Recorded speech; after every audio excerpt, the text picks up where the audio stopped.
अवधूत चिंतन श्री गुरुदेव दत्त श्री स्वामी समर्थ. नमस्कार माझ्या प्रेमळ स्वामी भक्तांनो, जर आपल्या चॅनलवर नवीन आला असाल तर स्वागत आहे. तर स्वामी भक्तांनो, तर आज आपण रक्षाबंधनाविषयी छोटीशी कथा पाहणार आहोत. ही कथा आपण नक्की शेवटपर्यंत ऐकावी. तर चला पाहूया.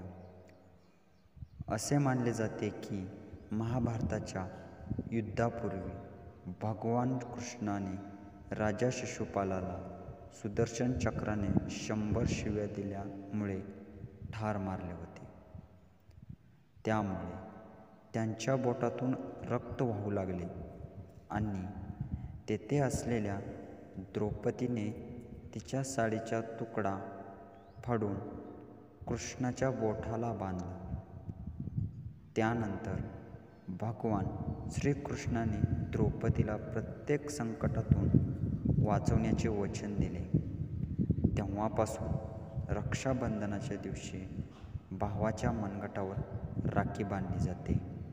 तर स्वामी भक्तांनो, कशी वाटली कथा? तर चला भेटूया अशाच नवीन संदेशासह. धन्यवाद.